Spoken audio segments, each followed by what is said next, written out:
நாளைக்கு முன்னாடி இந்த சாட்டை துரைமுருகன் டிவிகே கூட்டத்துல மழை பெய்யும் போது டிவிகே தொண்டர்கள் கொடை எடுத்துட்டு வராதனால சேர தூக்கி தலைமையில பிடிப்பாங்க. அதுக்கு என்ன பேச்சு பேசுன? கூட்ட ஆரம்பிக்கும் போது மழை பெய்யுது. மழை பெஞ்ச உடனே அங்கிருந்த ஒட்டுமொத்தமான தாவேகா தொண்டர்களும் சாட்டக்குன்னு தூக்குறாங்க பாருங்க. எதை? சேர தூக்கி வரிசையா நிப்பாட்டினா. அதுவே தெரிஞ்சிருச்சு தாவேகாவுடைய கொள்கை என்ன அரசியலை கட்டமைக்க போகுதுன்னு.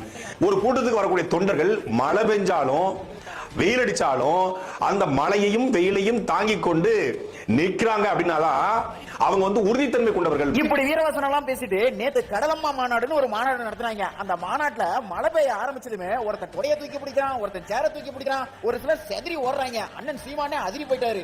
மழைதான் உட்காரு, மழைதாயா நீ நனைஞ்சா முளைச்சு போறதுக்கு வெங்காயம் இல்ல விதையும் இல்ல வெள்ளை பூண்டும் இல்ல. உட்காரு, உட்காரு.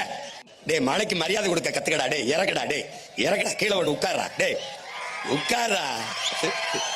டே இதெல்லாம் தூக்காதரா. மாநாட்டுக்கு மரியாதை இல்லடா. கடலை பேசுறோம், மழைய பேசுறோம், இப்படி தூக்கி உட்காரா முதல்ல. அன்னைக்கு பெரிய ஈர வெங்காயம் வீரவசனம் எல்லாம் பேசுனீங்க. இன்னைக்கு பார்த்தல உங்க கூட்டத்துல அவன் மழை வந்து செதறி ஓடனா. இப்போ மூஞ்சி எங்க கொண்டு போய் வச்சுப்ப? நீ கேட்ட ஒவ்வொரு கேள்வி என்ன செருப்பால் அடிச்ச மாதிரி.